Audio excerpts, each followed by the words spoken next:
Hi, everyone, and welcome to Order Up, the Final Order Cutoff show. This is an interesting week for comics on Final Order Cutoff because, well, it may not be the biggest week with the most titles. It has some absolute powerhouse ones that you're going to want to pay attention to. Not only that, but we have a superstar, incredible guest in the way of Australia's Tom Taylor. So, after this opening, pay close attention because this is a big show you're going to want to stay tuned for.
Hi everyone, I'm Mathias Lewis, and I'm here to talk to you about FOC, or Final Order Cutoff. It is the last chance that we, the comic retailers, have to finalize our orders for comics releasing roughly 3 to 6 weeks out from the Mondays we finalize our orders. We deal with this every Monday, but this is important to you, the consumer, because it is the perfect time to reach out to your local comic shop if you want any specific or guaranteed items. If you want the Jim Lee or Dan Mora covers of Justice League Unlimited, reach out to your local comic shop and let us know. If you want the new issue of Lilo and Stitch, this is the perfect time to tell us. Because as long as you can get us the orders before Monday at 6 p.m. Pacific Standard Time, that will give your local comic shop retailer enough time to finalize that order, adding in whatever it is you want, so they can guarantee when it releases, we have a copy set aside waiting for you. So, always reach out to your local comic shop before 6 p.m. on Mondays with the comics you want. The sooner, the better, to guarantee they're waiting for you. All right, and on this week's show, we're talking about comics that are on Final Order Cutoff this Monday, August 18th. A lot of great ones that we're going to be able to talk about. And the two places you're going to want to follow along so you can see everything on Final Order Cutoff are Lunar Distribution and Penguin Random House.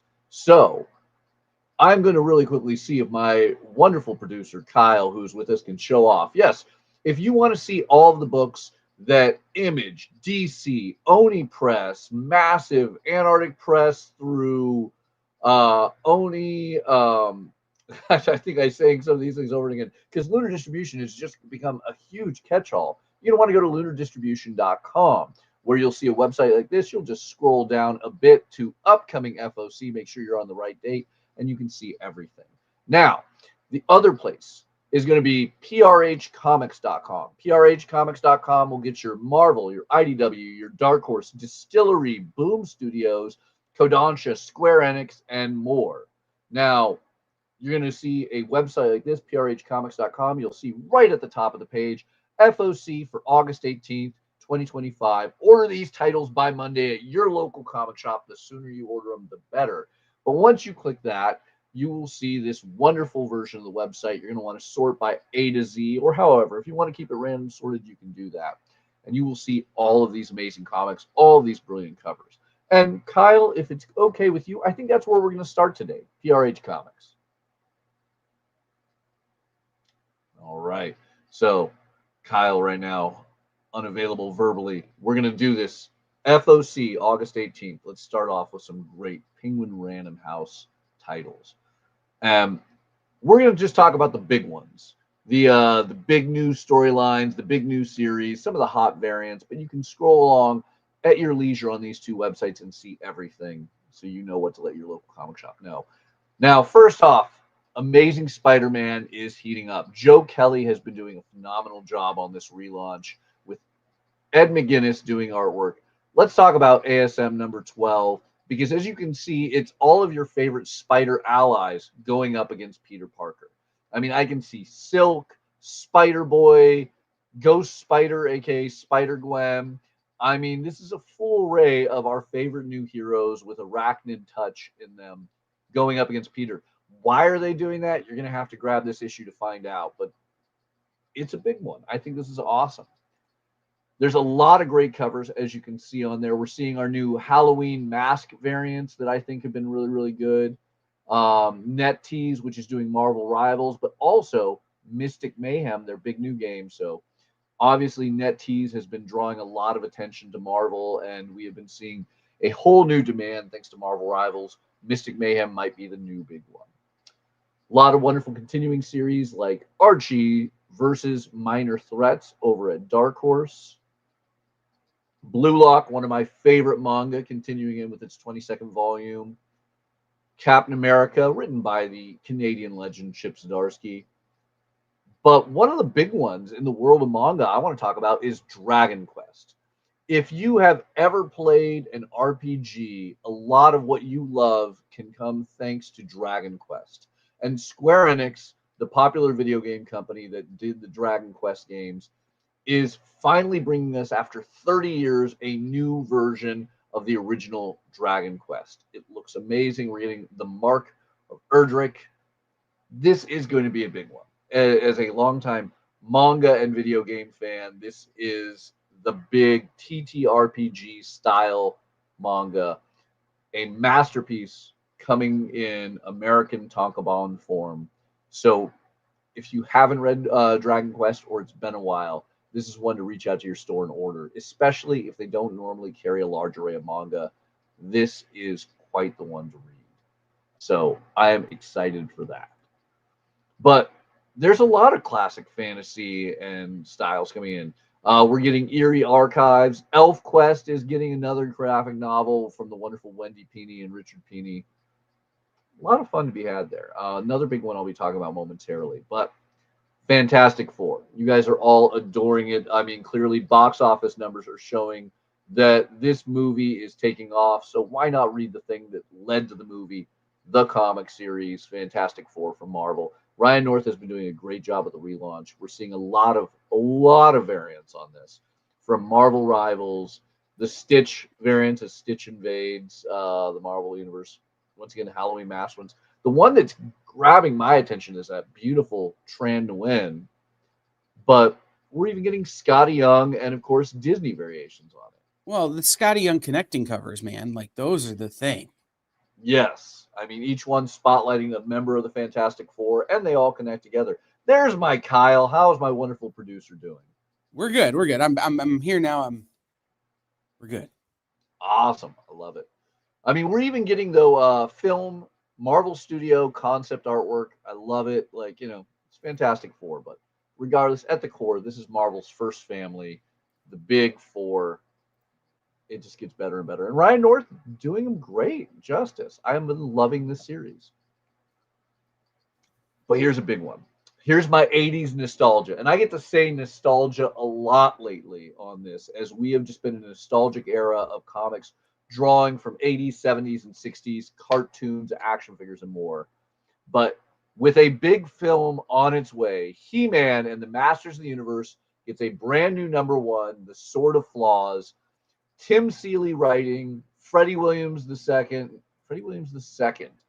doing the interior artwork. The thing I adore about this, look at this beautiful Tim Seeley cover. Not only is he a talented writer, he's a talented artist. I am excited to see Tim Seeley back with Masters of the Universe. Hardly his first time with the characters. I mean, Kyle. Yeah, Tim Seeley is maybe the best Masters of the Universe writer we've had in a while. Yeah. So I'm very excited to see what.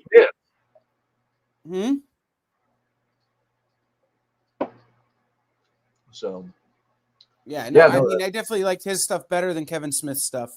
So I'm excited to see what he does with this story. Yeah.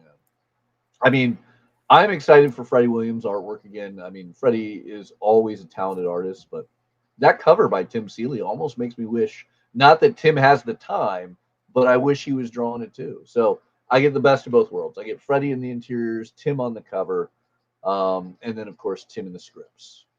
So that one should be fun and gets us all excited for this upcoming Mo 2 movie.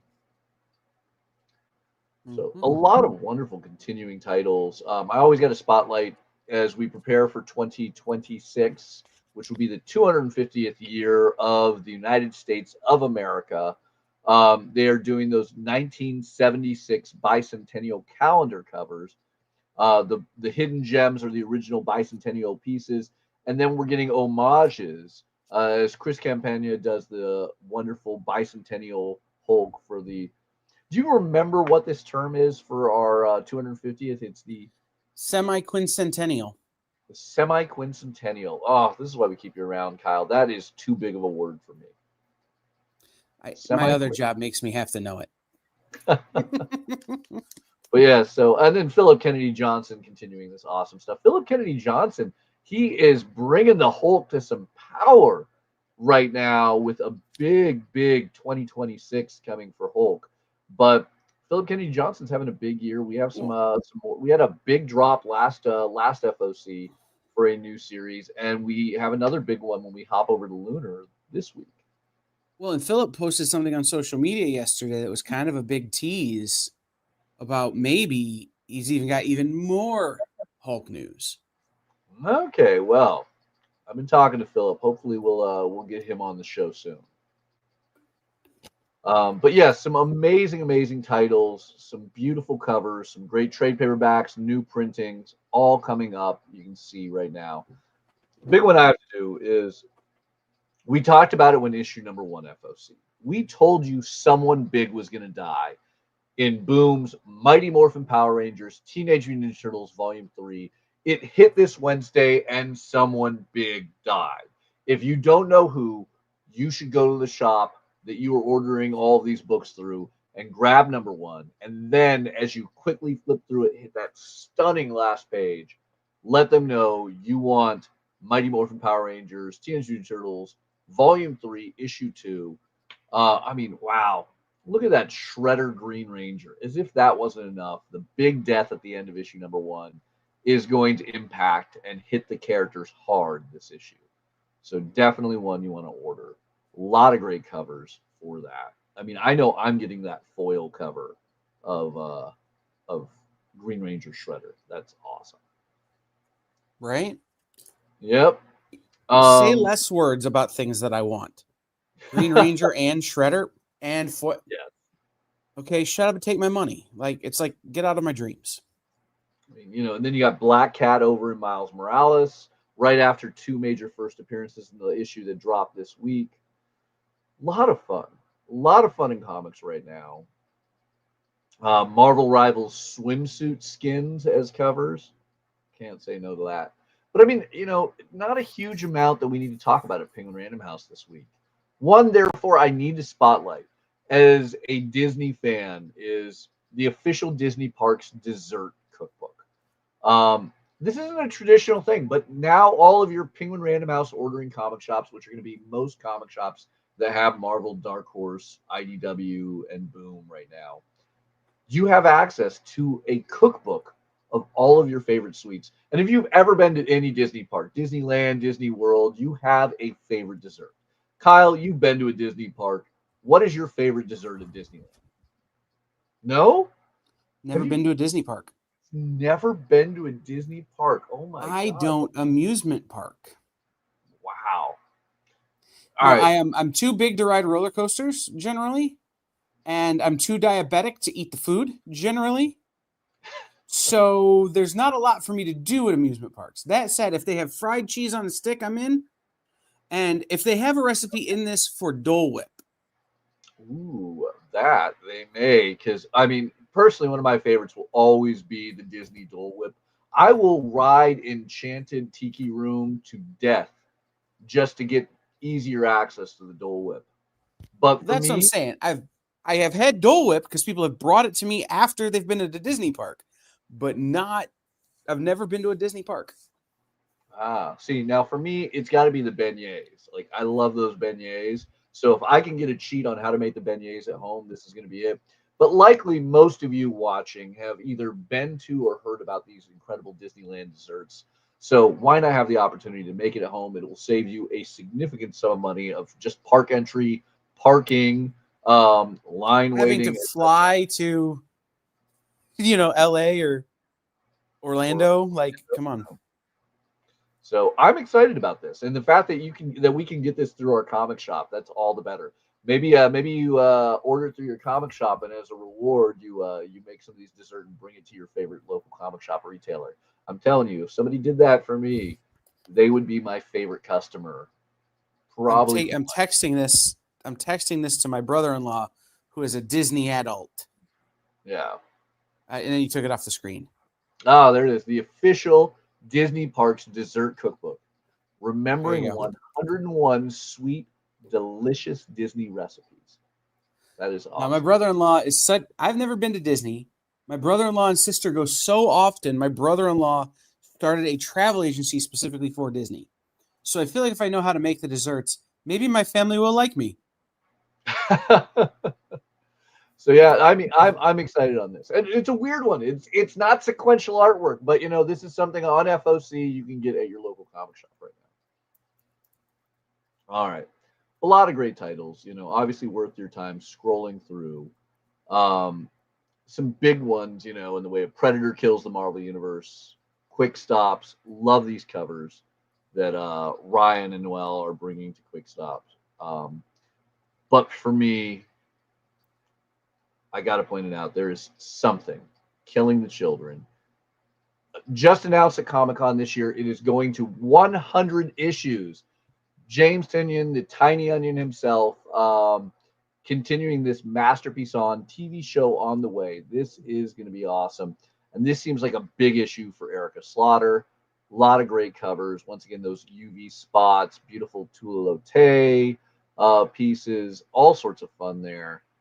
And then if you haven't read Something is Killing the Children, somehow you're not part of this yet, the Omnibus, Volume 1, because obviously 100 issues, we're going to have multiple omnibi on this. Let's look at the black screen as we load it up. This is the first, how many issues is this? First 20 issues, $50. So thick omnibus of Something is Killing the Children. There's a lot of ways you can take this in. There's the trade paperbacks. There's those beautiful deluxe edition hardcovers. But $50 omnibus, dive in if you have not already with Something is Killing the Children. Now, here's a big one for you Star Trek fans. There's some big relaunches coming out from Star Trek. We're getting a new Voyager series. We are getting red shirt, or we're currently deep into red shirts. We have a new Strange New World series coming that is written by one of the TV show's writers. But for me, Jackson Lansing and Colin Kelly bring the power in there. In fact, they're getting a character merging their two names into Strange New Worlds. But it will always come down to Kirk. And Kirk gets the last starship in this brand new series by Lansing and Kelly. I am hugely excited as James T. Kirk gets the last starship. This is going to be awesome. You can read all about it here. There are some great covers. Kelly and Lansing back on Star Trek with the big captain, the original series captain.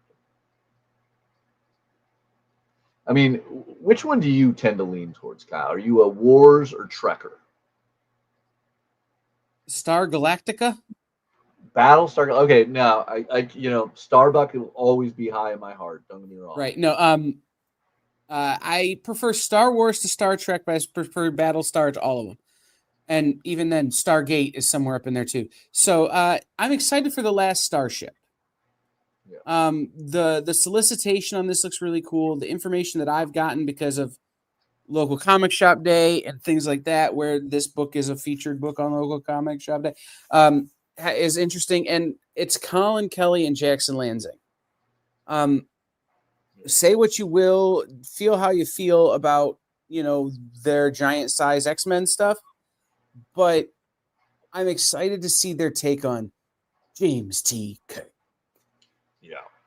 I mean, they gave us the mysterious year 5 of the 5-year mission back at IDW. I want to know that they have to write in 3-word sentences. I don't know what to do next. Did they have to write in that voice, or is it just the way I read it in my brain?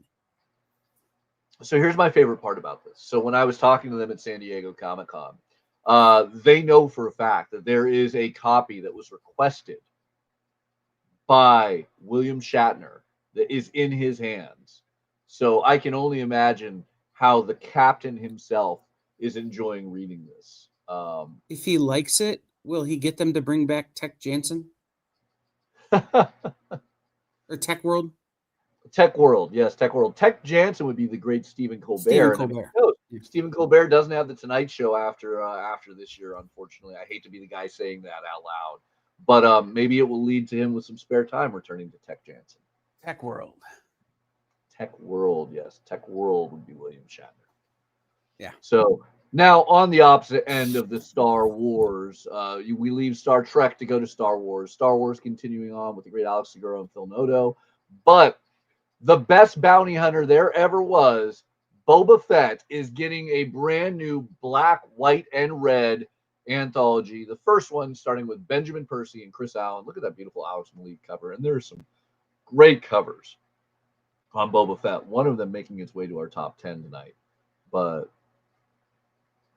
Boba Fett, I will always hold my heart for. Bob Fett is one of the greatest Fetts ever. Anyway. Bob Fett, yes. Yes, somebody dropped the A on that Fett earlier tonight. We'll talk about that later. Causing me problems earlier today. Anyway. Yeah. So, yeah, great new way if you like Boba Fett. This will have some of the best writers and artists in the industry having their hit. Some great covers right off the bat, as you can see there. And then some new wonderful Star Wars all ages trades heading over to Dark Horse in the way of Bad Batch, Ghost Agents, and the sequel trilogy. So all sorts of fun. One last big one we have to talk about. And I mean, there's some great stuff again over at PRH. You should definitely take a look at some ultimate titles, some uncanny titles. But the one I need to talk about is an anniversary issue over at Marvel. It is Venom. Yes. Right now, if you're not familiar with it, Mary Jane is Venom. She is the all-new Venom. But for the 250th anniversary issue, we're bringing back the God of Symbiotes. Yes, Null is back. How will Mary Jane take on Null? This is going to be an awesome one. I was really hoping we were going to find out that the God of Symbiotes was Godzilla Venom. Godzilla. I mean, for that, you're going to have to go to Godzilla Destroys the Marvel Universe, where that is actively happening. But Al Ewing and Charles Soule are going to take their swing with Venom 250.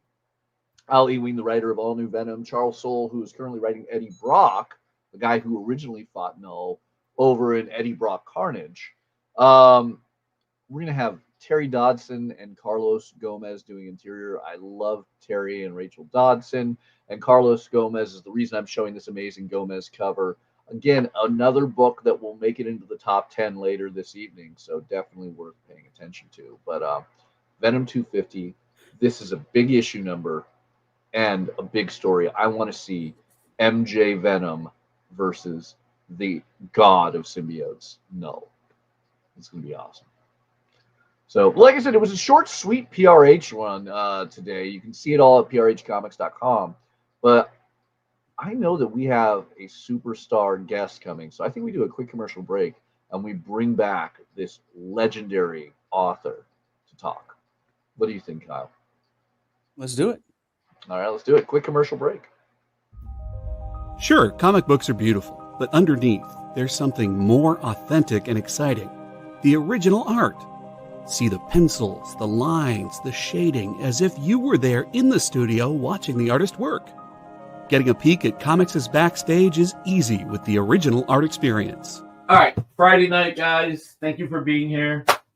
To be doing anything, the fact that you're here means the world to me. Nick's pieces are always value priced with your budget in mind, for the beginning collector to the veteran. And this is gorgeous. You got Aquaman and Mira. Join the original art experience with Nick and our friendly crew of regulars, even if it's just to enjoy the art.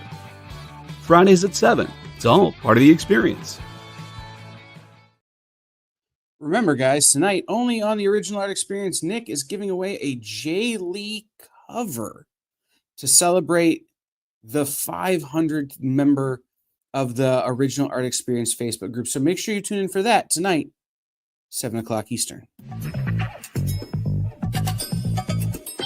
Live from New York. What? Oh, sorry. Live from Cleveland? It's Friday night?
And we're back with an incredible guest. We have the multi-Eisner award-winning writer, Tom Taylor.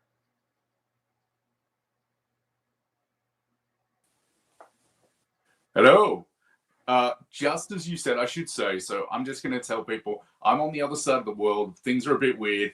What I heard was we have the multiple Eisner Award-winning writer, Tom, and it could have been King. I don't know.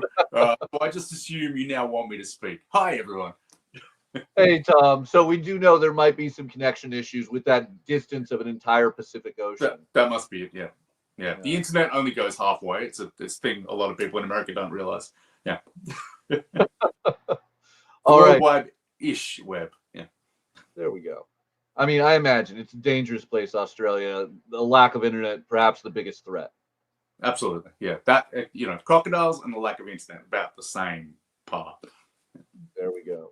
So, Tom, you were here to talk about an incredible new comic series that you were bringing in to DC Comics. And it not only is a new series, but it's new characters. Can you tell us a little bit about C.O.R.T? Sure. So C.O.R.T is a book. First of all, C.O.R.T stands for Children of the Round Table. It's about a group of kids who are basically chosen. They are trained by myths and destined to be legends. It is your classic kind of sword in the stone story, but I'll give you a few spoilers here. Instead of just a sword in the stone, when the sword is drawn, the entire stone explodes and all these weapons come out. And the weapons have inside them the old knights of the Round Table. So we have Arthur and Lancelot and all of these who then go on to train the kids that those weapons fall to. And one kid who gets a stick that may just be a stick. And I mean, this is such an exciting book because it is all ages. And when I say it is all ages, as an older man myself, I am loving it. And yet my 9-year-old son absolutely adored it. Can you talk a little bit about how you are making a new DC book that literally can target everyone? Well, that's kind of, this is one of the things I love doing. I mean, yes, I'm known for Deceased as well, but I have written a lot of younger readers' comics in my time. One which obviously became the Deep TV series that's on all over the place. But I love writing comics. First of all, I started writing them because I wanted to write them for my kids. But I want to write comics that bring the next generation into the comic store. That's the biggest thing for me. That brings a love of comics to the next people who we want reading, Batman and Superman and X-Men and Spider-Man, and may not know it, but here they are. We can go, here is a book that anyone, any comic fan can give to any kid in their life, be that a nephew or a niece or a child or a grandchild. Just pick up this book, put it in their hands, and hopefully it can be their gateway into comic shops. And I think that's a great thing that every comic retailer, every comic reader is going to want. The idea that we know there's a future generation that is enjoying the sequential artwork that we all love. Now, the cool thing about this is it's not only, is all ages, but it's kind of an all generational concept because the Knights of the Round Table are a medieval concept, but this is set in modern day. Can you tell us a little bit about the characters and the concepts behind the Children of the Round Table? Sure. I mean, the characters they're a group of friends. They're a group of kids that were all once on the same soccer team. A number of them have drifted apart. We don't really know why, but we find out as the series goes. We hear about a little bit of trauma, maybe some lost parents, all of these things. There's twists and turns in this story all the time. But it's one of those beautiful all ages books that has that kind of found family, like kids' own adventure story that I loved reading when I was a kid, and that my kids have loved reading. It's the kind of thing that's been compared already. We had a quote yesterday saying basically the next Percy Jackson isn't a novel. It's a comic. It's C.O.R.T. It's Children of the Round Table, which was lovely. A great New York Times fantasy author gave us that quote, and that's kind of what we want. We want this to be that next Percy Jackson, that unproblematic Harry Potter.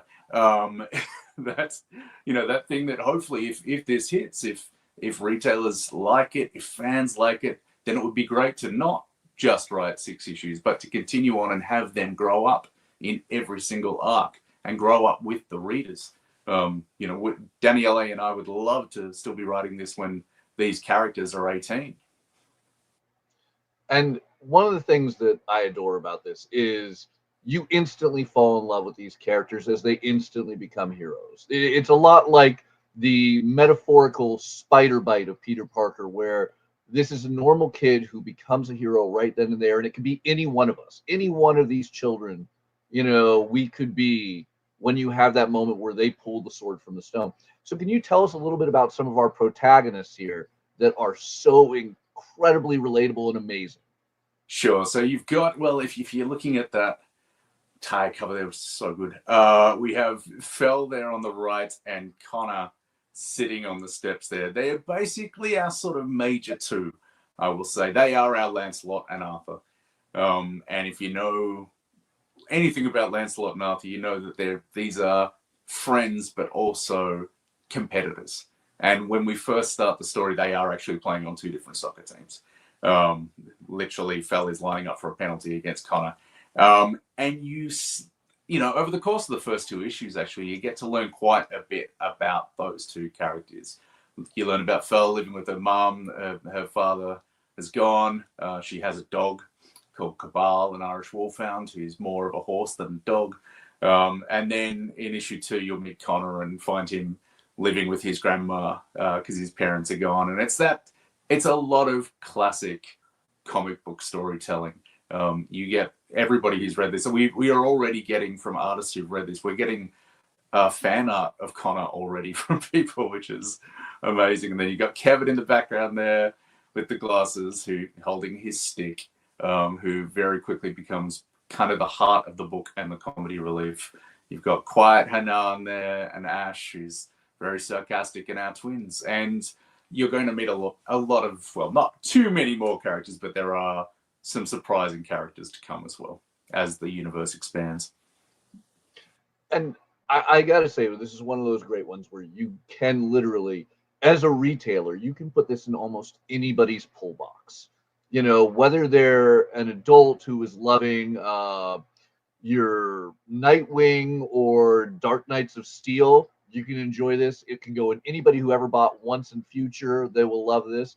But almost any kid not too many kids have pull boxes yet. Hopefully this will change that. Any kid can enjoy this, but any family you see come to the shop, put it in their hands.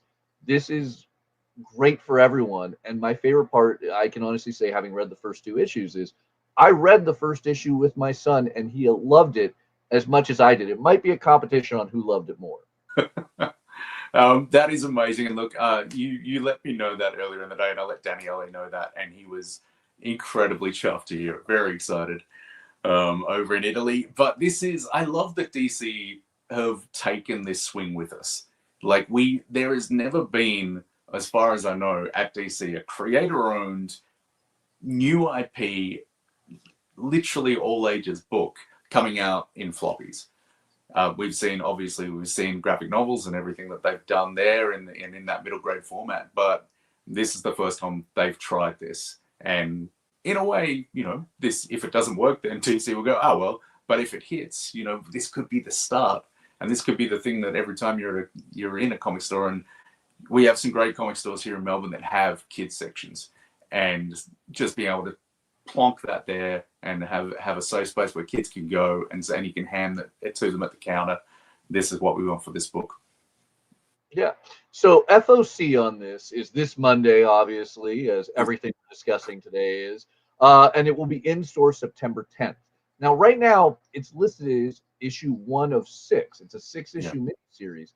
But as people will discover quickly as they start reading these first few issues, there's a lot to this. Is it going to simply be 6 issues, or is there room for more? There is definitely room for more, and we'd love for there to be more. That obviously depends on how many people pick it up. And also, of course, how the trade sells, because that's how this tends to work as well. But we as I said earlier, we'd love to actually have these characters grow up. We'd love to have people grow up reading this book, and for the characters to grow up with them, and for the content to grow up as well, to go from that sort of all ages to YA to adult. That is kind of what we're envisioning here. But for the moment, this is a book that I think, as you said, anyone can enjoy. Like, we have written this for adults as well as for kids. We've made it basically for everybody while also being accessible to everyone, if that makes sense. All right. So I got to ask then, for everyone who is watching this and they have yet to find out about C.O.R.T, this is their moment right now, directly from you, Tom. What is the quick pitch on what is C.O.R.T? You're at the register, you're the retailer. Sell the customer on it. A brand new superhero team out of DC Comics that has never been done before, trained by myths, destined to be legends, full of agents chasing them across the world, deep lore, secret organizations, and talking weapons. And basically, I believe that anything can be sold with talking weapons. I think if a sword talks, or a bow talks, or a spear talks, or a lance talks, or a shield talks, you should instantly want that book. But maybe that's just me. This is why we need more award-winning writers working behind registers. That's right. I think if you had more people like me, you would have more talking weapons in books, just in general. Like, every third book you picked up, it would just be a talking sword, a talking tank. I don't know. It's limitless. I love it. Now, really quick, this is not the first time you've worked with Danielle, correct? No. Danielle and I, we also worked on 7 Secrets over at Boom, which was actually their highest selling ever creator owned at the time, until this guy came along just after us, called Keanu Reeves. I don't know if you know the guy. That he did this comic after us, and it sold quite a bit more than 7 Secrets. I'll have to Google. We had a great time on that book, and people are still talking to us about it to this day and asking for more. So for the mature readers who love C.O.R.T, is there going to be any new releases for 7 Secrets? Yeah. Read it? Yeah, really excitingly, and it's actually the first time I've ever had this, but 7 Secrets is getting like a deluxe and a slipcase edition at Boom. I think it comes out in December. So keep your eye out for that. It's cool black and the gold and the symbol, and yeah, I'm excited for it. All 18 issues in one collection. Oh, that is awesome. But yeah, I cannot stress enough. C.O.R.T is absolutely amazing, and I mean, you have quite a prolific history in great all ages, from the Deep, which also got an animated series. Neverlanders, always a solid tale that I think everyone can enjoy. But yeah, C.O.R.T, I think, is going to be the best of them, and I really hope it hits hard. Oh, thank you, man. Appreciate it. But, same here. I love this book. I've finished the first 6 issues, and it's one of those things where I was writing it, and you don't always get this as a writer, particularly if you're like me and you're very hard on yourself. But I was writing the last 2 issues of this, just going, this is good. Like, I was writing to the artist. Like, I actually sent it to my editor. I said, hey, I don't think I've ever said this, but end of issue 5, like, maybe my favorite thing I've written this year in anything. And that's with, Detective Comics 1100 coming out, which is also one of my favorite things I've written this year. Well, I mean, and that's crazy considering you have won countless awards. You have written some epic runs on everything from Star Wars to Wolverine to Nightwing. But you brought it up. Let's talk about the highest numbered traditional comic in America coming out next week. You get to break the barrier, issue 1100 of Detective Comics.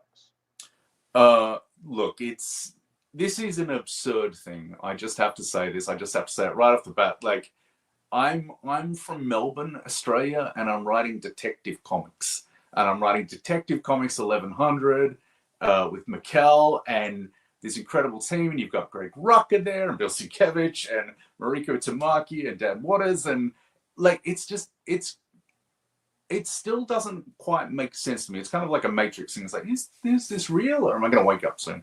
Having gotten the chance to write all of these things you talk about, and I had a friend over yesterday, Colin Wilson, who's a god of comics in France in particular, and he's not impressed by anything. He's very blasé. He doesn't see superhero movies, all of this, and I handed him Detective Comics 1100, and I got him to read the first story in it, which normally he wouldn't, but luckily the first story in this is entirely wordless, so he was happy to, and he liked the art. And at the end he went, "You writing Detective Comics?" I'm like, yeah. He said, that was all the proud you'll ever get from Colin. It was great. But yeah, it's an amazing moment, and I love this comic, and I love the next arc we're planning, but this in particular, it's one of those one shots like you saw maybe with Spider-Bite and Friendly Neighborhood Spider-Man issue 6, or the Batman annual that I wrote years ago, or the two really special Nightwing one-shots we did, Bruno and I. I feel like this is one of those. And I just think, I'm genuinely hoping that Mikkel is nominated for something for that story in this one coming up. I mean, an awesome jumping on point for anyone who hasn't been following your recent incredible storyline of Detective Comics. But it doesn't stop there. You just get to be the leader of the pack. Each month, you're going to have the next highest number issue of Detective, because a brand new story arc starts with you and Mikkel in issue 1101. That has an FOC of September 1st and releases at the end of September 24th. Can you give us a hint of what the next big story arc is going to be for Detective? So the next big story arc is going to be called The Courage That Kills. It is, I can't give away too much. I almost gave away literally the ending of the first issue. That would have been bad. It's a big story. It's a big idea. We are going to get a new villain, which you're going to see for the first time. We have Batman in his new suit. So we have a time. So Batman #1 and Detective Comics 1101 both debut Batman's new costume, which looks incredibly cool. And Mikkel has drawn the hell out of it inside the book. New threat, giant threat to Gotham that sees Batman all over the world, like finding clues and trying to stop something massive from happening. This is incredibly vague, I'm sorry. But it's a story we're really excited for, and I think we have the space to tell it, which is great. Sorry, I'm just staring at the cover on your screen, on my screen here. Look, it starts with Batman in Gotham finding a boatload of 41 bodies and trying to work out what's killed them, and bodies floating in the water. And basically, he's a threat from what's killed them as well. That's as much as I can say. But you will get new villain, new arc, new threat to all of Gotham and to the world and to Batman especially. It's a personal story as well as a big world-expanding one. So are you suggesting 1101 people who also are more in the speculator and collector end might want to grab because there might be a first appearance in that? There could just be.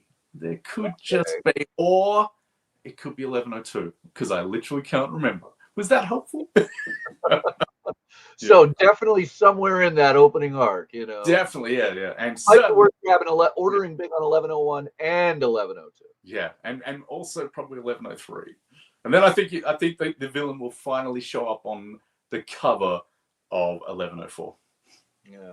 I mean, the part that also excites me in just random, numerical concepts, you're writing Detective for the foreseeable future. You're going to be the first writer of a comic to have 4 repeating digits with 1111. I had no idea. That's really cool. Now I'm going to have to plan something for that. Somebody actually told me recently that if we continue running until like November 27, like 2027, that will literally be Detective Comics 1127 in on that date, 1,000 years after the actual appearance of Batman, 1,000 issues after the appearance of Batman. So I'd like to be around for that. That sounds cool. All right, so we got a good couple years with Tom writing Detective. But there's one other big one that everyone has started talking about this week. The legendary DC Marvel crossover heads over to DC with Batman Deadpool, and you have a story returning with your Nightwing artists. Can you tell us a little bit? Yeah, look, I mean, it's like a dream come true for a dream you didn't know you had. I got this email from DC one day, and they asked me basically if you could write a Marvel DC story, and we think you probably can, who would you pair together? And I came up with a few things and a few fairly obvious ones, and then I went, oh, hang on, what am I sort of most known for at the big two? And that is 50-something issues that I wrote of Laura Kinney as Wolverine in All New Wolverine and X-Men Red, and then, of course, Nightwing. So I got to team these two standing right there, just coincidentally. I did not set that up. They happened to be there and, like, on either side of that shelf.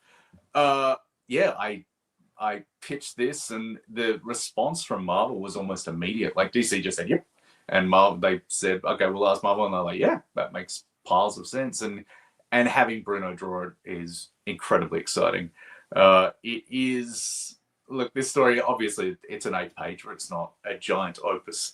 Grant Morrison and Dan Moore are doing a giant story in this one. But to team these two, these are my two heroes in a way. And the characters that have lived in my head the longest in my career. So getting to write them together, doing a whole lot of fan service in this book. I've been asked countless times on various socials now if so-and-so will show up, if we will see Honey Badger or Bitewing or Batgirl or Jonathan the actual Wolverine. And what I will say is quite possibly. If I get a chance to come back to write Marvel while being exclusive at DC, I'm going to play. I like it. So I don't believe we even have an FOC date yet for Batman Deadpool, but I can tell you it releases November 19th of this year. And I have not seen excitement on a comic like Batman Deadpool and Deadpool Batman in decades, perhaps. So this is going to be exciting. Yeah, look, it was a very exciting thing to be asked to do. It was one of those ones where you just say, hey, one, it was like, I didn't miss out. And also, yay, they thought of me. But yeah, the idea of being on a Marvel DC book, considering what that's meant in times past, it's ridiculously exciting. I mean, every comics fan is going to pick this comic up.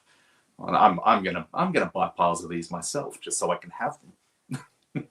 And I mean, it's perfectly timed also. So when you're in stores already picking up C.O.R.T issue number 3, and you're enjoying the Children of the Round Table, you can kind of pick up that Marvel DC thing. That Marvel DC thing is also good. Like, just grab it if you want. Obviously, you're there for C.O.R.T, I understand. But the Marvel DC thing, there's these two little characters, Nightwing and Wolverine. You may have heard of them. If you haven't, check them out. They're good. They're good value as well. And look, I'm sure it could use the boost. Like, I can't imagine this will sell that well. It's DC Marvel. Nobody's heard of either of those companies. So when you're there picking up C.O.R.T, please, bit of charity, pick up DC Marvel's comic. Awesome. So yeah, 3 impressive months coming up for you, Tom. I mean, on an already impressive career, many years of amazing stories. You have Children of the Round Table hitting September 10th. Next week, August 20th, you have Detective 1100, followed by the brand new big story arc that may or may not have a big new villain appearing in that issue or the month after, Detective 1101, September 24th. And then Batman Deadpool number 1, November 19th. Yeah, that's big. You're right. And there will be something else next year, but I can't talk about it just yet. But I'll at least tease you with there is something else coming as well, which I'm very excited about. Maybe we can convince you back on the show next year. Happy to come back. At 2:15 a.m. Apparently, this is the sweet spot. If you come back next year, we'll do it at a time that's reasonable for you, like 2:15 in the evening, and unreasonable for me, like 1:15 in the morning. Sure. All right. So before we let you go, Tom, everyone, of course, has always loved interacting you on social media. But for any reason, you're just now discovering Tom. You think, man, this court sounds really amazing. Where can I find more from Tom? Where can people track you down on the internet? You can find me basically at Tom Taylor Made everywhere, I think. So Instagram, Threads, whatever Twitter's called now, Blue Sky, and Facebook. And Facebook, I think I'm Tom Taylor Writer because Tom Taylor Made was taken or something. But yeah, find me in all of those places and find me on shelves. Go into your comic shops. Pre-order C.O.R.T. You won't regret it. I mean, you might, but not that much. I can honestly say I cannot emphasize this enough. We've been doing this show for quite some time. You want to pre-order at your local comic shop, C.O.R.T, Children of the Round Table. It doesn't matter who you are, and buy a second copy. Buy a second copy and give it to a young reader, because this is going to be the thing that helps define a future for comics. All right. Thank you so much for joining us, Tom. Go get some sleep. It's the middle of the night out there in Australia, and go out there and order C.O.R.T. Thank you so much, man. Thanks for having me. I'm actually just going to go and write some more detective comics. I'm not sleeping yet. All right, we'll be right back after this commercial break. Did you know that Arthur, King of the Britons in Monty Python and the Holy Grail was played by a famous Graham? Check out another famous Graham by following our Instagram.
All right, tell me you didn't plan out that ad with the King Arthur reference just to, like have another Children of the Round Table, nod. Nope. No, just coincidental. Happy accident. There it is. All right. Clicked the wrong thing. That wasn't even the ad I wanted to run. There you go. Worked. It worked, though. It did work. Yeah, sometimes kismet happens, okay? Yeah. All that reminder to just follow us on social media. Obviously, make sure you're following the EXP because it's awesome, and then you get to know about these awesome interviews we're doing with people like Tom Taylor coming up. I mean, we have a big one in 2 weeks, 3 weeks, 2 or 3 weeks. 9/5. Yeah. Ooh, 9/5. That'll be a fun interview. All right, but let's get back to it. Let's talk about some amazing Image, DC, Oni, and other books over at Lunar Distribution. Once again, you go to lunardistribution.com. You scroll down a little bit. Real fast, Mathias. I want to talk about this preview section. This preview section here, right? Yeah. So on Lunar Distribution's website, there's the preview section. And we don't often talk about this, but if you click on anything in the preview section, usually they're FOCing a ways out from where we're at right now in terms of where we're actually FOCing. But usually you could see a couple of pages, some cover art, some of that kind of stuff for books that will be FOCing in the near future.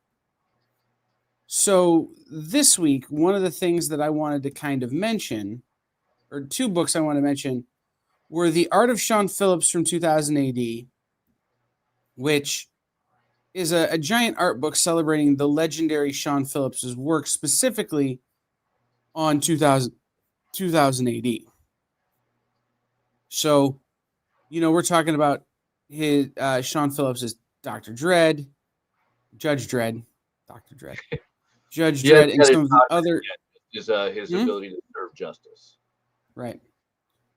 Some of the other great characters that Sean worked on there, and then a book called Big Ass Sword by Andreas Butzbach. The thing about Andreas's art style is that it feels a lot like Mike Mignola in the 90s.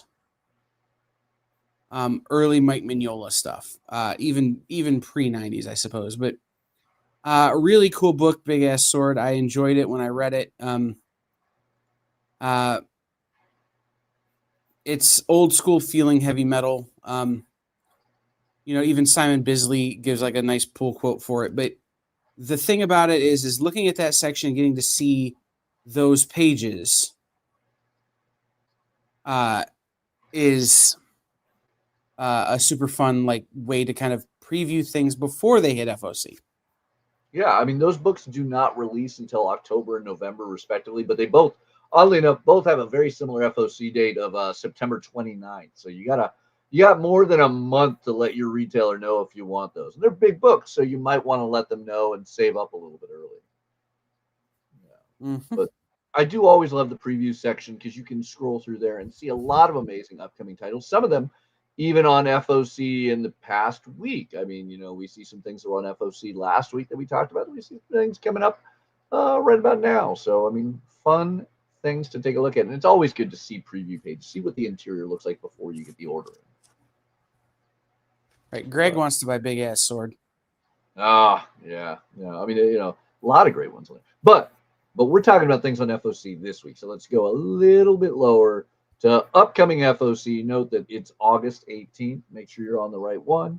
And we can talk about some amazing books coming from DC, Image, Oni, etc., etc., etc.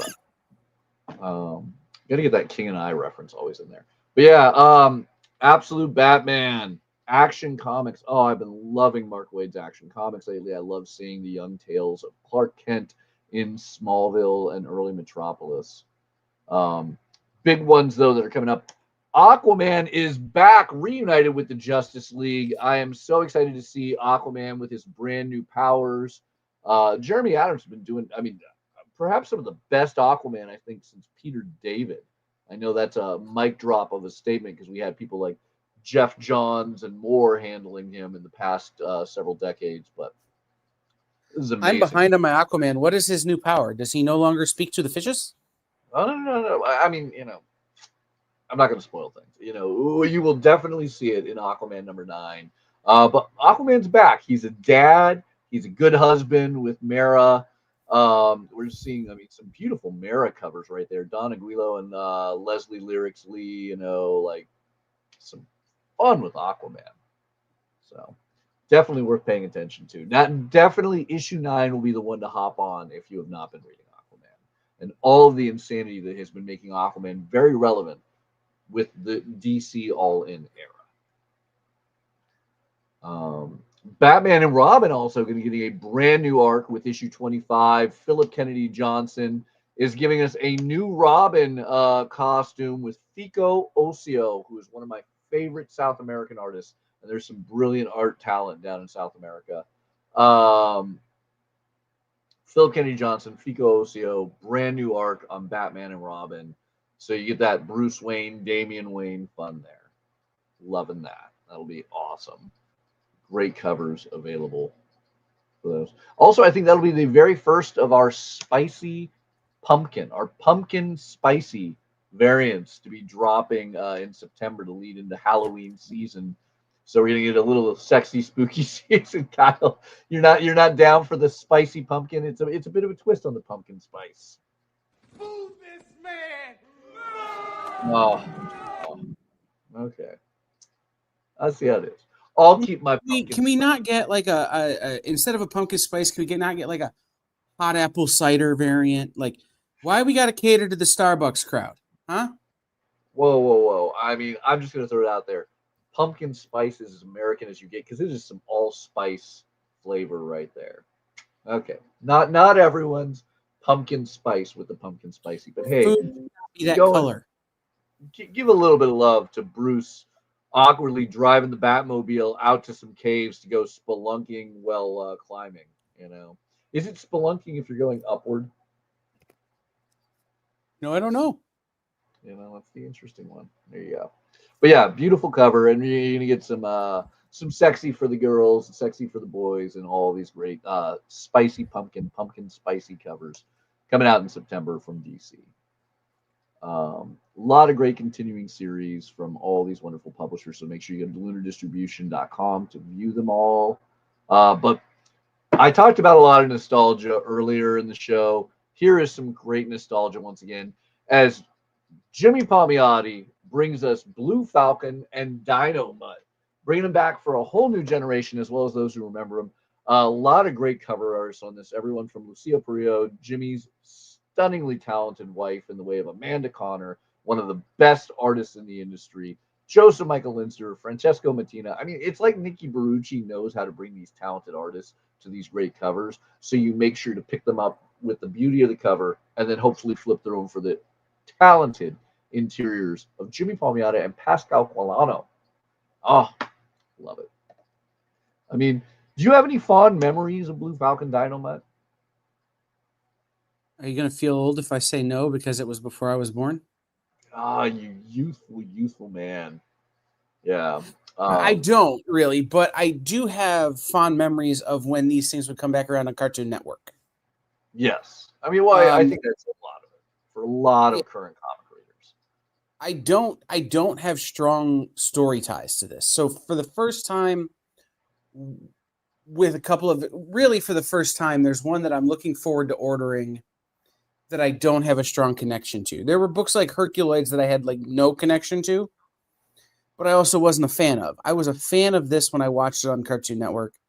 So, but I have no memory of the stories or anything. So we get an opportunity to dive into a nostalgia book without any actual nostalgia. I mean, that is very possible for some. I mean, I know that there's also a whole generation of people who their interpretation of characters like Blue Falcon and Dynamite was like Space Ghost Coast to Coast, Harvey Birdman, Attorney at Law. You know, I love those cartoons. Yeah, so that is the Kyle generation. You know, Right. So So that's what I'm saying. I Otherwise, have no expectation of lore. Yeah. So I have no expectation on the story. So I can come into this truly open to whatever Jimmy wants to do and not have any sort of, well, it's not my Dynamite. No, it's not like Space Ghost where I'm like, not my Space Ghost. I want Space Ghost Coast to Coast. No, I have nothing for this one. So I finally will get to enjoy one. Yeah. I mean, and I mean, you said it right. I think Dynamite will be the star of this. Like he is the Inspector Gadget of canine best friends. We're buying Falcor some Dynamite cosplay to bring on the show, right? Is that where is he? Where's my day? Is he like right behind? He's right behind me, hiding over here. Yeah. Just saying. So there it is. Yeah. Well, this will eventually become Order Up, the canine costume hour. Mm-hmm. A lot of great covers to draw you into Blue Falcon and Dino Mud, whether it is a nostalgia factor or you're discovering it brand new. Nothing beats a superhero with a canine sidekick. It is the era of that. 2025 is the year of Ace the Bat Hound, Crypto, Bitewing, and more. So let's go Dino Mud. Obviously, actually, before we get to C.O.R.T, I'm not going to lie. I've had this PDF on my desktop for 2020, 2024, 2025, like 3 years. I've been sharing this with everyone. Mark Sable and Jeremy Hahn wrote what is, my opinion, the best horrifying AI dystopian tale for ages. It was originally one of the Comixology originals. I really pushed for it to be nominated for an Eisner. This is a brilliant graphic novel that we will finally have a physical copy of. Boxed is going to be coming out through Mad Cave Studios. It is a tale of an AI analytical and predictive piece that is going to try and say this is the next pandemic and we have to stop it. However, the way that this AI chooses to stop things is horrifying and sadly far too real. This is the Terminator that could really happen. Mark Sable and Jeremy Hahn bring you a brilliant tale done in one graphic novel as one man has to use AI to stop AI. I am not a technology. Anyone who knows me knows that this is my, bread and butter because I will be the first man with a spear shoving it through every electronic device when this happens. And this is the book for someone like me. When the robots rise up, it's going to start with the ATMs. I can feel it. But this book was uncomfortably real. Yes. Like this book was like, oh, I used Chat GPT the other day. I'm the problem because of this book. So again, like, be ready to be made uncomfortable, but be ready to really have your socks blown off with just an incredible story. Yeah, I mean, I'm gonna spoil a minor part early on, but this doesn't spoil the story. Is the idea that the next pandemic can start as a virus, and computers start locking down the transportation you're in and driving you to the CDC? That's horrifying because we don't know this. This is the what were the name of the future seeing people in Minority Report? The precogs, I want to say. Precogs, yes. Yeah, the precog. I mean, the idea of allowing artificial intelligence to start precogging, who can spread a virus and then how it will choose to end your life, horrifying. But we're not far from this. We're not. Skynet is real, man. Yeah. So Boxed, super, super fearful dystopian reality within our tangible lifetimes. Definitely worth reading. Definitely worth picking up. This is a $20 graphic novel that is an OGN, all done in one. You're gonna want. Comixology original, finally coming to physical form thanks to Mad Cave. This is awesome, and it's Jeremy Hahn, one of the key figures in the new Ignition Publishing. I'm shocked it's not Ignition doing this. That Mad Cave got the rights to it. But if you love things like The Beauty or The Realm, you're gonna love Jeremy Hahn's artwork in this. And Mark Sable, super talented writer, who brought us Miskatonic, Graveyard of Empires, and good stuff. And then after that excitement, I get to talk about again C.O.R.T. We just came out of the interview with Tom, but damn, I cannot stress this enough. You need this. Not only do you need this for you, you need to buy this and give it to a young reader. This will be the next Harry Potter without any of the damning J.K. Rowling attachment. This is going to be incredible. I've read the first 2 issues, which kills me that I have to wait 3 months to read issue 3, but you are going to want to read issue number 1. You are going to want to read this. As a retailer, you're going to need to stock this because this is the future of comics. This is the thing you can hand to any young reader. You can hand to any adult reader. I mean, you heard me talk about it a few minutes ago in the interview. I'm not going to spend much more time, but C.O.R.T. is incredible. Grab all 3 covers, stock up to the brim. This will always be amazing, and hopefully this will be the next big thing, and you can be happy you have it on your shelf. You can be happy you have it in the hands of readers and more. This is big. Yeah. For you European comic readers, you're going to want to grab Caesar's Spy. I don't know how I feel about this Visigoth spy under Julius Caesar, but I can tell you art-wise, this is 300 level. Yeah. This is one of those that, again, you're gonna find out, you're gonna hear from a lot of artists that their favorite art is Caesar Spy. G.I. Joe continuing its incredible lead-up hardcover collections with Destro and Scarlet in the same binding, beautiful foil hardcovers. If you haven't seen the G.I. Joe Volume 1 hardcover, the Transformers Volume 1 hardcover, go to your local comic shop, take a look, because then you will want to pre-order the G.I. Joe Book 2, plus 2 great miniseries in Last week we got to talk about Conan the Barbarian issue 24 because we had the glow in the dark and the foil cover. Here's all the rest of the covers. Jim Zub wrapping up this awesome tale of Scourge of the Serpent, or rather, wrapping up the story that will lead into Scourge of the Serpent, the big crossover. So this is going to be fun. And that'll be crossing over not only Savage Sword of Conan, the big magazine, black and white form, but the main Conan title that you were seeing here. A lot of great covers on there. Let's talk a little bit about DC versus Vampires. This is the final issue, the end of World War V that Matthew Rosenberg and James Tynion set up.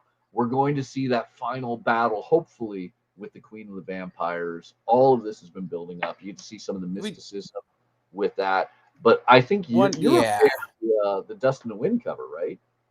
Yeah. Yeah. That cover is freaking incredible. The New God Vampire. Oof.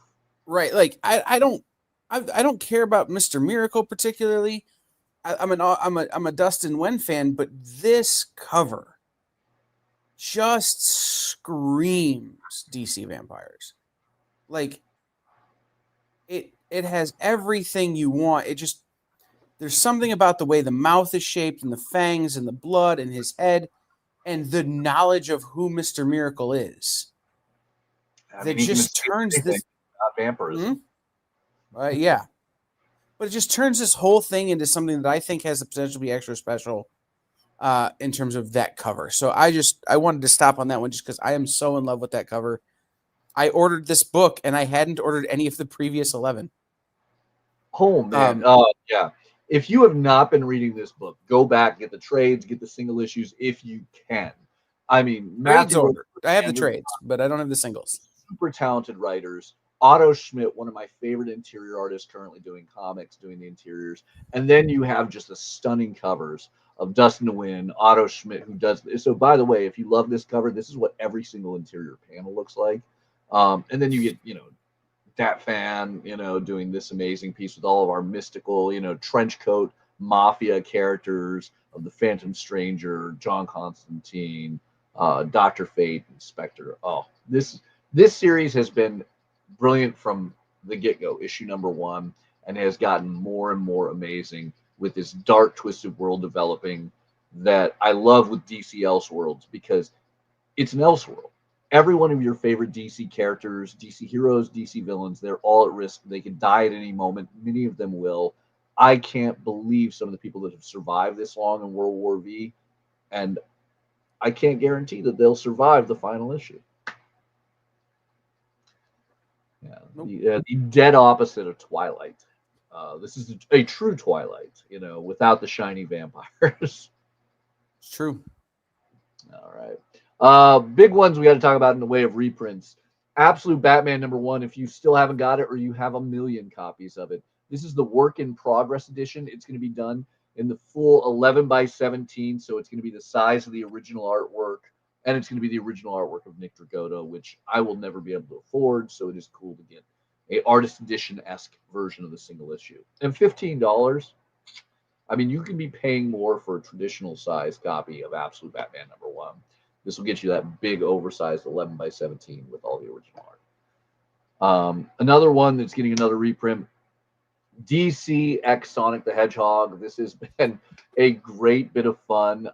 The series is wrapped, and we're still getting reprints #1, but we have to have all those Justice League Sonic characters. So now Tails as Cyborg.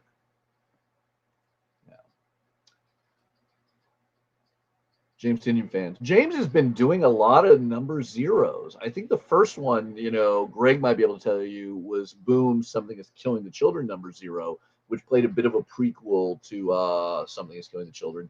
Now we're getting a Department of Truth #0.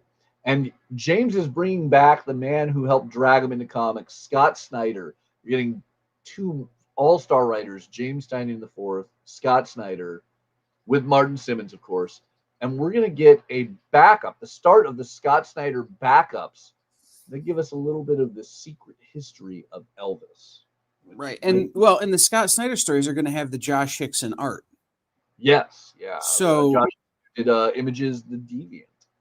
Right. Very distinct from the original, from the normal Department of Truth look. But I don't think very distinct in terms of the storytelling. I think it'll be a great branch off. Did you know that Elvis died tomorrow? I did. So August 16th. Tomorrow is the anniversary of Elvis's death. Let's see, 1977. Wow. I did. You know, I hate to say, I didn't realize that Elvis died in 77. Wow. Yep. It's a great No, look. it's ironic. Tomorrow is my mom's birthday. Happy birthday, Mom. She got her driver's license, and on her way home on the radio, they announced that Elvis had died. Ooh. That right there is like that is the tie-up that makes those Department of Truth, conspiracy theories. I like it. I like the timing of all of this for FOC this Monday, August 18th. So beautiful, tales. Department of Truth, haunting, horrifying conspiracy theories brought to life with that manifestation of knowledge. And then I love the Department of Truth covers. Obviously, this is a 1 in 50. This is a huge one. Not every store is going to get it. So reach out to your local comic shop to see. But that Martin Simmons Elvis cover in the Department of Truth style, if your store can get it, if you can afford it, talk to your comic shop about those pricing points and if they're getting it. But that is a crazy one. Is Department of Truth a good birthday present for your mom? Oh, It'll be a couple months late. It depends on your mom. We'll say.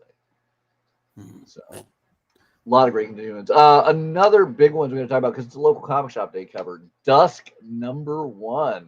Alex Segura and his new AMP publishing piece gets you the Dusk. Now, if I'm not wrong, the Dusk has existed before. Yes. As a self-published piece and from some other maybe small publishers. This is the first time the Dusk has really come to the forefront with the kind of push that AMP can give it. With the local comic shop day exclusive. And there's another cover on FOC this week of the Dusk that had previously been FOC. Actually, it will be re-FOC right now, so you can get that order. Yeah. I'm excited for this one. It's one that I didn't get to read when it was out previously. Yeah. And I mean, once again, David Hahn not only did that awesome cover, but all the interior as well. Hopefully we'll have Alex Segura on the channel very soon. Yeah, maybe on local comic shop day. Ooh, I like that. Yeah. Final issue of Karina Becko's incredible Blood Type, the end of the first EC miniseries that is not an anthology, just a focus series. I have been loving this Vampire Island tale.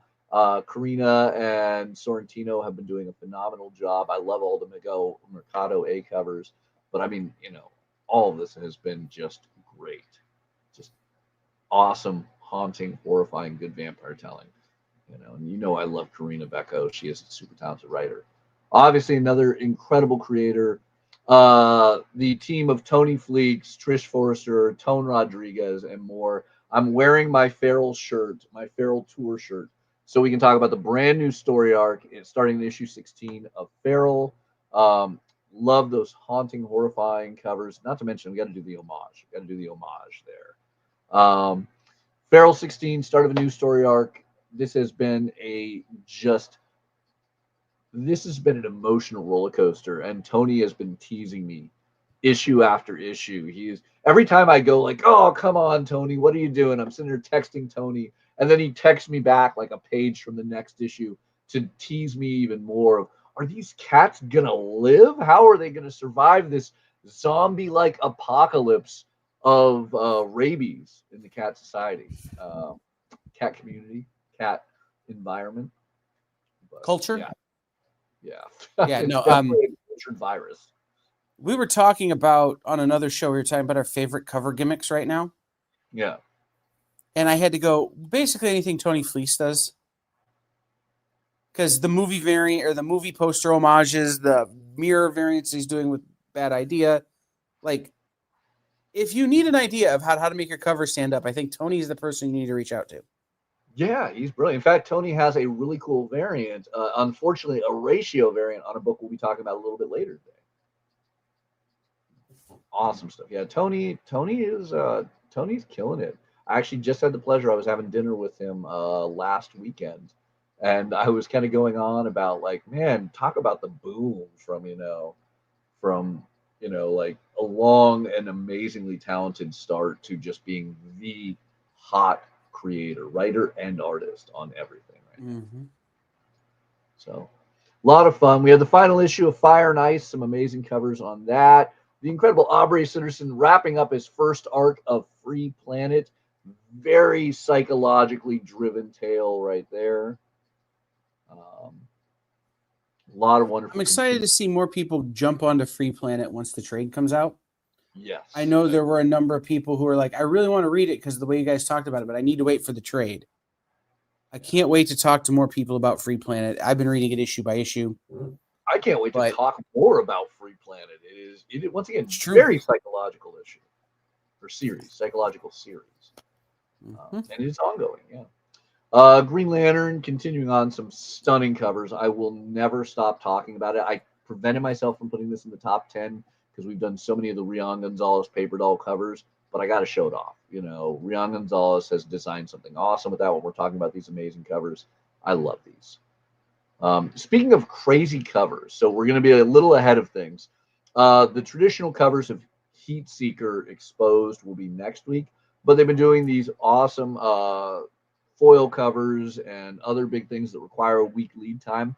The big one I want to talk about are the unique covers that have been polybagged by Brow because they've been making a big deal. These are not AI generated. They are not AI generated. If you grab any of the recent unique covers on the back, they discuss how it's done. It is doing some random generated, concept. Brow has been doing a million different variations of like facial expressions, outfits, weapons than you can get. But it is kind of cool that if you get these Brow unique covers, whether you're getting the mature or which are the blind polybagged or the unique outfit ones, you get a one of one cover that has all these crazy things where it's different parts of clothing, different facial expressions, poses, weapons, backgrounds, and all these other things. But I do like the idea of these unique covers that Brow has been doing on the Heat Seeker line. This is something unique that Titan has been doing. They started out with one of their other comics, but Gun Honey and Heat Seeker have been the recent recipient of these.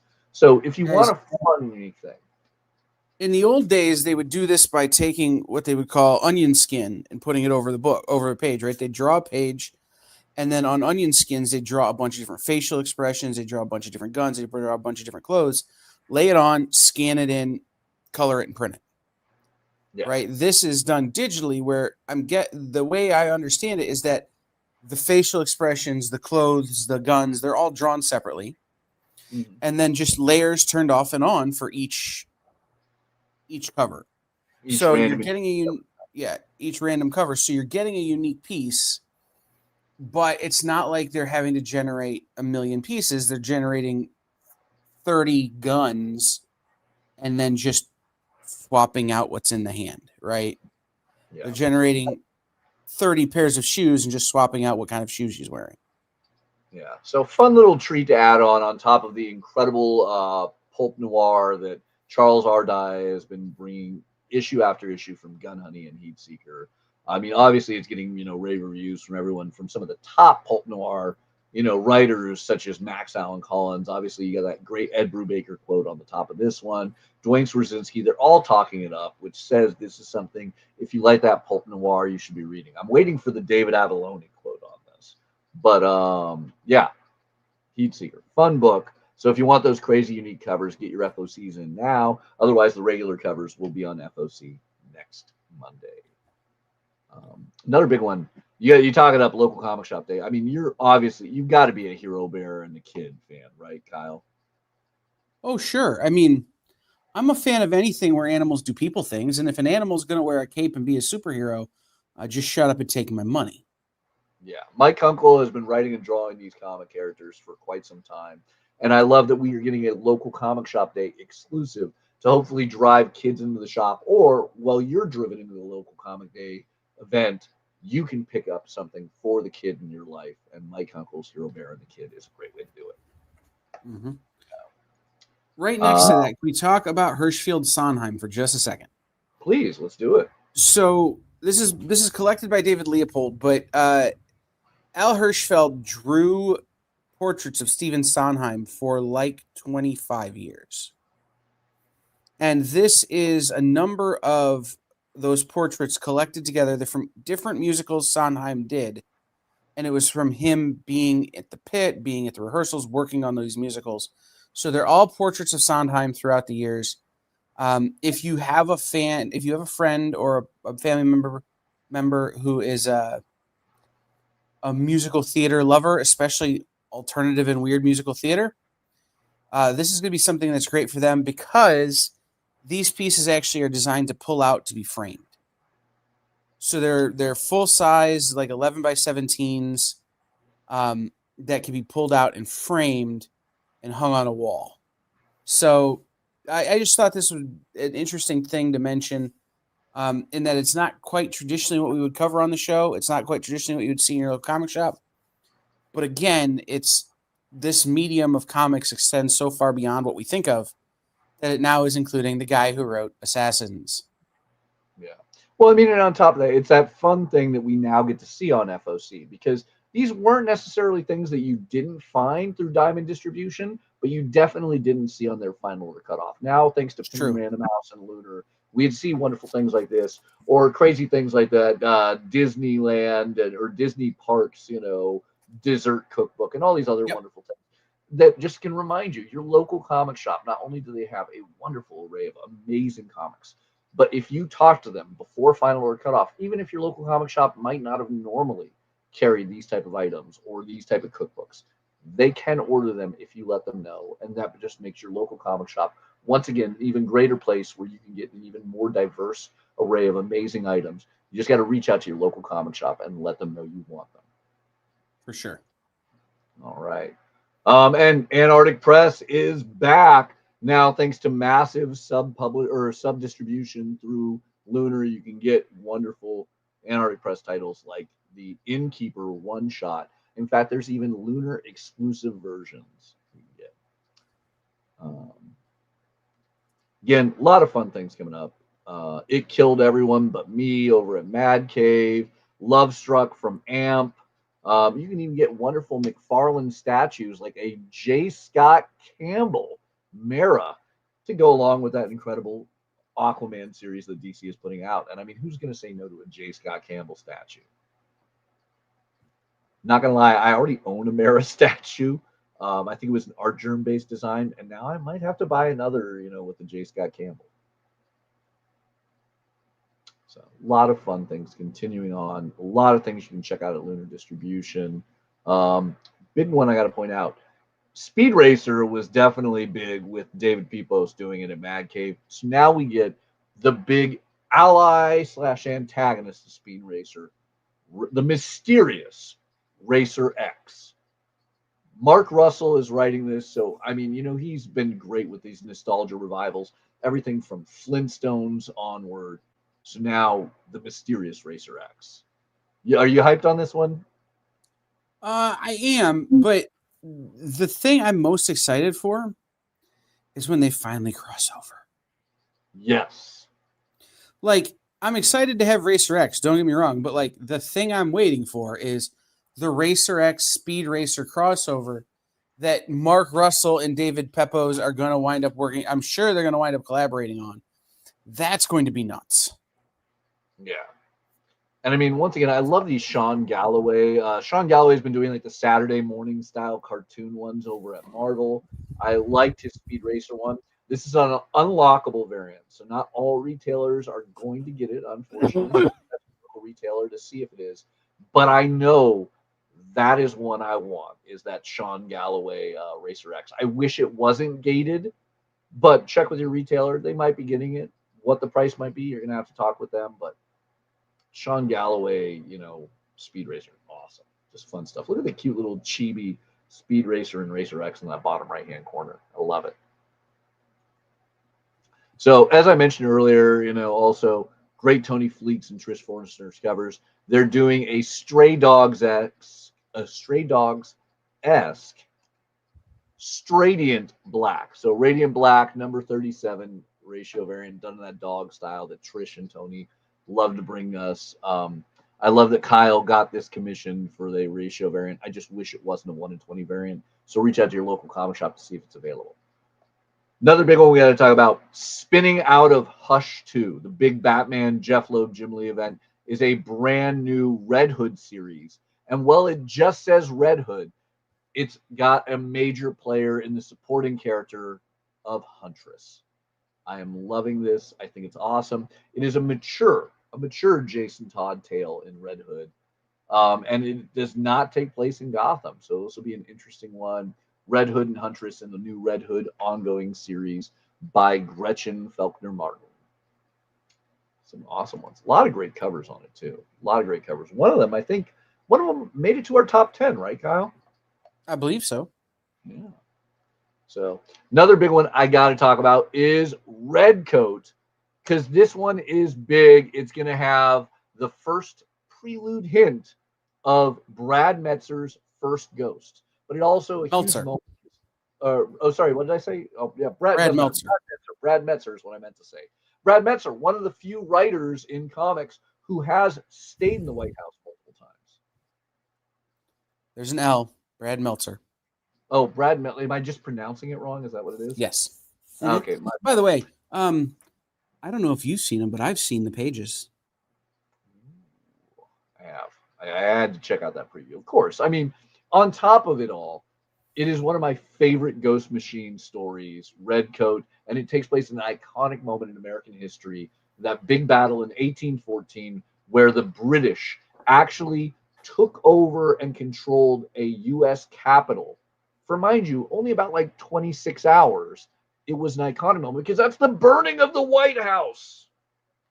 If that doesn't drive you to grab Red Coat, I don't know what will. I mean, so let's say it with me, Brad Meltzer, right? Brad Meltzer. It's not like he's not one of my favorite New York Times best-selling, mystery novelists. But yeah, and let's not forget like In the Tornado's Path and all the great work he did on Justice League. Green Arrow even. Nothing will ever beat his Green Arrow run. Unknown, I would never. I love it. I am not that guy at that website. I would never, but I will say I've seen the first Ghost pages. Wow. Very excited. Pick up this book for that. I mean, pick up this book for a million reasons. Jeff Johns, Brian Hitch artwork, Simon Pure, one of the greatest characters that is currently out. And, everything about this is amazing. But then, yes, that first hint at first Ghost. Oh, and by the way, there's something huge, like other than the burning of the White House that happens in Red Coat 14 that's going to be super important for Red Coat going forward. Anyway. Awesome. Yeah. All right. If you're loving the awesome Rick and Morty versus the Universe event that Daniel Kittlesmith is bringing us at Oni, one of my favorite characters in Rick and Morty, Space Beth, is getting a little bit of fun in the one-shot Beth Till Death, still written by the great Daniel Kittlesmith. I got to say, I'm enjoying Rick and Morty versus the Universe more than I'm enjoying the new Rick and Morty season, and I love Rick and Morty. It's good stuff. Good stuff. Great covers, too. Then here's the big one. Image, big one. Robert Kirkman has a brand new series. Yes, Invincible, Walking Dead, Outcast, and more, and Void Rivals. Robert Kirkman. Brand new series with the cover artist of the recent Walking Dead Deluxe, David Finch. It is Skinbreaker. So I got to show off that great David Finch cover right there in the style of those Walking Dead one-shots he's been doing. This is going to be awesome. It's orcs. It's Robert Kirkman. I don't feel I need to. I mean, this is the guy who's doing Battle Beast, who brought us two of the biggest comic TV shows ever in the way of Walking Dead and Invincible. I don't feel I need to say much on this, right? Nope. This character design is reminding me of something else. I'm trying to figure out what it is. Well, will you think like about another orc-based story. I'm just trying to remember what it is. Is it by chance G. Willow Wilson's No. one over in Gummy? No, okay. No, I think it's. I'm guessing it's from D&D, but I'm trying to remember. Yeah. So, well, you anyway. think about it. We got to talk about these amazing covers because Robert has brought some of his favorite. Obviously David Finch is doing the interiors and doing some amazing covers, but he brought back Tony Moore, Lorenzo De Felici, who did the incredible Oblivion song and Void Rivals. You have Eric Hanina. You have Ryan Otley of Invincible and Battle Beast fame. All these great covers, a lot of high ratio variants. Talk to your retailers, see what they're available. I'm shocked they didn't do blind bags again, but much as they did on Battle Beast, we do have the foil die cut mask cover. There will be a giant oversized treasury edition of the book. All this and fun. So Skinbreaker. In fact, one of these even made it into the top 10 that we'll be getting to momentarily. But Space Ghost continues on with the incredible David Pepos with the brand new ongoing series, issue number 1 on stands as of this week. So go and grab it. A lot of great covers. Spawn continuing on. We even get an awesome Spawn black, white, and red all over cover with Greg Capullo artwork leading the design of that very expensive but very amazing McFarlane statue. Early edition of Stake for local comic shop day. We'll be talking about that a little bit later. For those of you guys who love Spider-Man manga, Scholastic has a manga featuring Spider-Man by Shogo Aoki. So that'll be really cool. All sorts of more fun with Supergirl and Superman, including Our Worlds at War trade and the Kryptonite Spectrum, which is done by Ice Cream Man team. W. Maxwell Prince and Martin Morazzo. I'm just so bad at mispronouncing names. Today I had to load that up and make sure I did it right. Dan Jurgens has that brand new book. What was it again? The Batman Second Night, #1. Ooh, yeah, sequel to the Batman The First Night.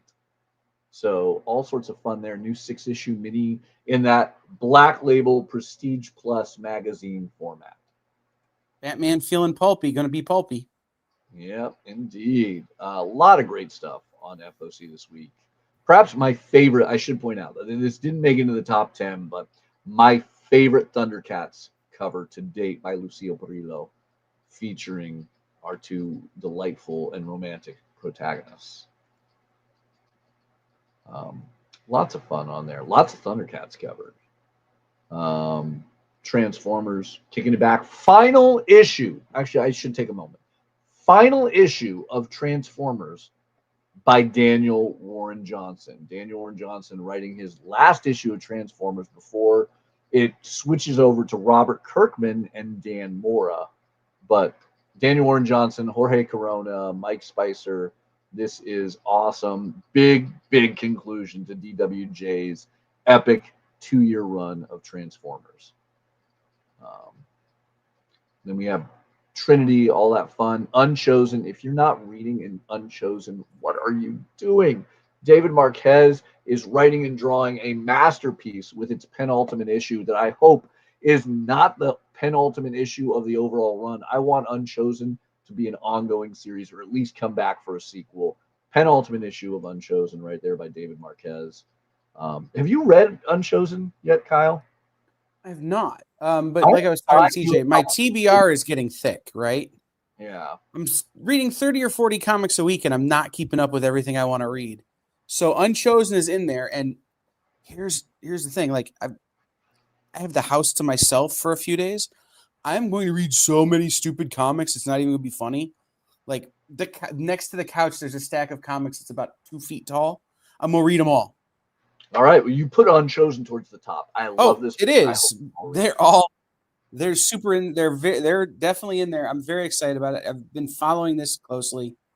I'm pissed at myself for not having read it sooner. All right. Then we have Vampirella 880, aka issue number 5 on FOC. I've got to give Nikki a lot of credit because I love his incredible female protagonist, his femme fatales. Obviously, Red Sonja just dropped with its big theatrical release last week for a one-day, thing, but it'll be coming to streaming services too soon. And as a huge Red Sonja fan, I love that Nikki Barucci got this produced with Luke Lieberman and everyone. I thought the movie was phenomenal. So I hope you guys take a chance to download it when it hits streaming services. So that way we get more Red Sonja. No matter what, we have more Red Sonja in comics. Now my big one is Nikki's got to get Vampirella on the big screen. So and that happens when you buy this comic. Well, let's not forget that there's a Barbarella in production. Barbarella, another great one. So, let's get the other Ella first done, and then we'll bring into Vampirella. Okay. All right. I like Ella. Sorry. Yeah. So, but Vampirella on FOC this week. A lot of great covers from Dynamite, the people who are helping us to get these awesome femme fatales, not only in incredible sequential art pages, but hopefully to the big screen. A lot of Vampirella covers. Then, of course, the last big one has to be a big Dynamite one again. Also, Zootopia. Disney and Dynamite, not the combo I would have ever thought. So huge shout out to Nick Barucci and Kevin Pearl for making that combo. But I've been loving all these Disney Dynamite comics, and Zootopia has been solid. Zootopia has been fabulous. And the Craig Rousseau Color Bleed, which I don't know why it's called Color Bleed. I prefer the negative space variant, which is what JTC started calling them. But the Craig Rousseau Color Bleed variants have been fantastic as well.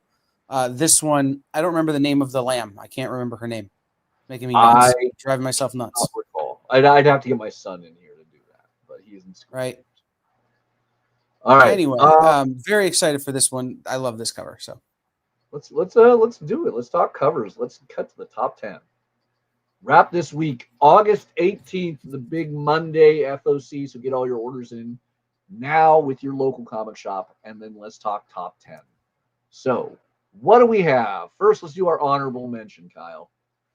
The Zdarsky Comic News. I had to bring it up. It is an amazing, amazing comic adjacent magazine you can get from your local comic shop, done by the wonderful Chip Zdarsky, and he focuses on the successor to his epic Batman run, his good friend Matt Fraction, make it on the cover. Poor Chip, always playing the sidekick in the background in the rain. But is he fine? Is he fine? Read the book, find out. Yes, Chip Zdarsky is leaving Batman, and Matt Fraction is on. As you heard Tom talk about it, Matt and Tom get to be doing Batman and Detective, and you find out more about them in this new ZCN Zdarsky Comic News. Yeah, no more rain in Batman in Gotham that was the first thing he said when he started talking about his story. And I think collectively we heard comic retailers go, oh, thank God. Anyway. Yeah, I love it. Matt Fraction on Batman. All right, let's get to the big top 10 and start with number 10, Star Wars Boba Fett, black, white, and red. I love Carrie Andrews, and this cover is awesome. Speaking of innovative new covers, this is a good use of negative space. I love that. I like this a lot. Yeah, this is awesome. Yeah. It almost looks to me like graffiti, like spray paint or airbrush. So I love the way this looks. Yeah, I think this will be a hot cover on an amazing book. Benjamin Percy doing his first swing with Boba Fett. Then we have the Ed McGuinness cover with all of our favorite arachnid characters going against Peter. I already talked about it at the start of the show, but I had to rep it back again. Ed McGuinness, always a talented writer, always a great collaborator with Joe Kelly. So cover, interiors, and the pairing of Joe Kelly, Ed McGuinness. Red coat. I had to talk about that wraparound cover. Get me off the screen. Hide me away so everyone can see this wonderful Brian Hitch and Brad Anderson wraparound cover with that first prelude to First Ghost. Everything about this. You heard me ranting about it. You heard Kyle ranting about it. This is going to be awesome. And I'll try it again. Let's see if I can say it. Brad Meltzer. Did I say it right? Brad Meltzer. Mm-hmm. Awesome. I'm hyped about his upcoming First Ghost, and we get the first prelude here. All right, next up, if we're going to talk about the return of Null, we have to talk about the man who brought it to us, Ryan Stegman. So Ryan Stegman doing a cover on Venom 250 with the return of Null. Awesome. Definitely worth your attention. Definitely worth your time. Definitely questioning why Null is sitting on poor Mary Jane that way. Yeah, that's awkward.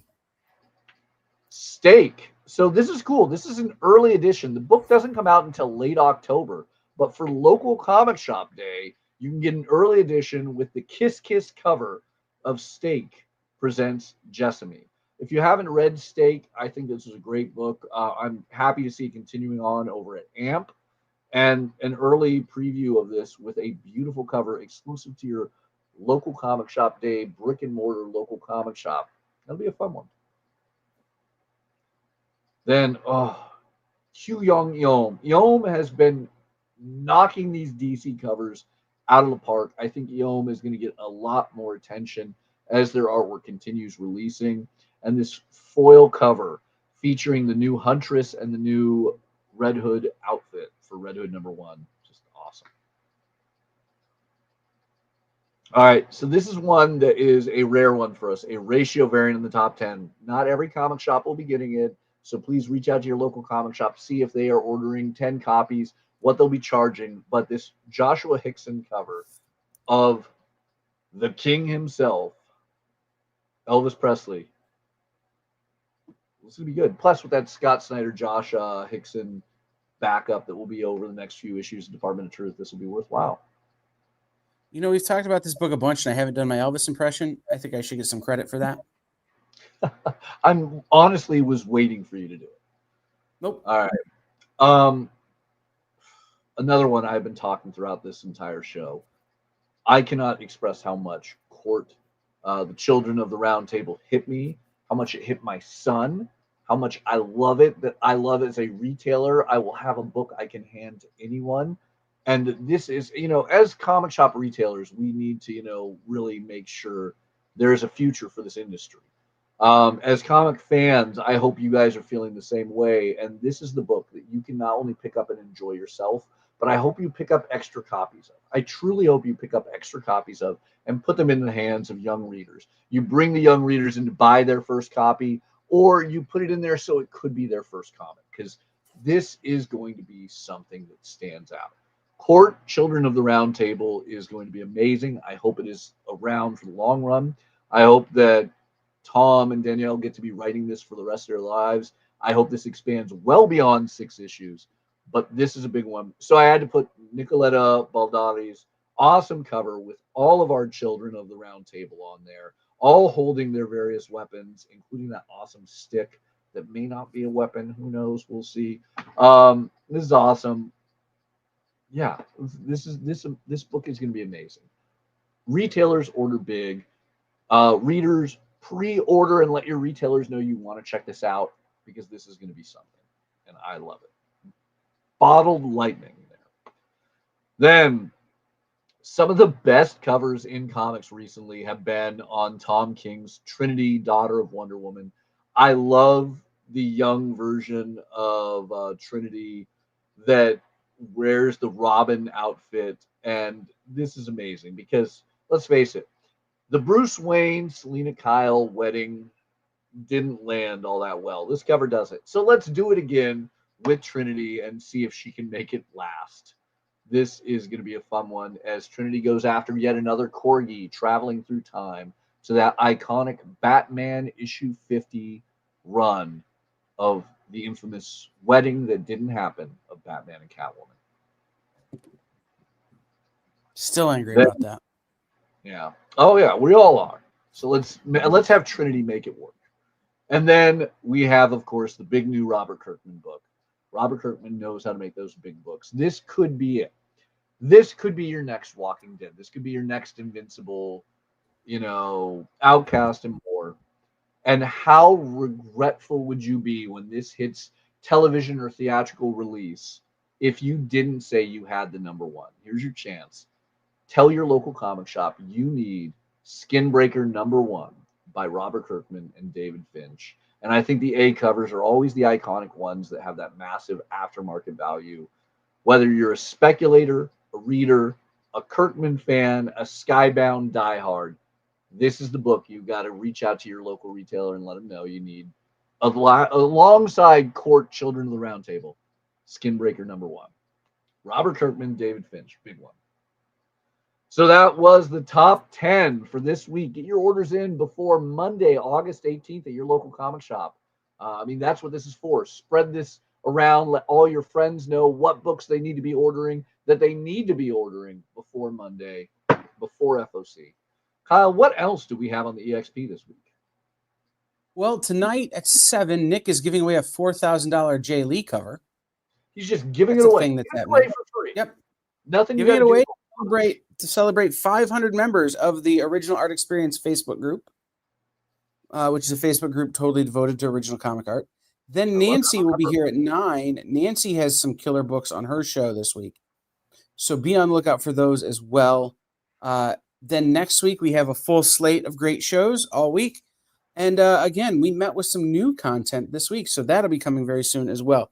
So just be on the lookout for all things The Experience. All right, we'll be here. I love it.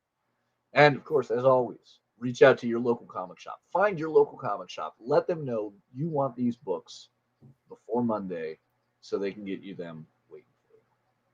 Thank you guys for watching. See you next time.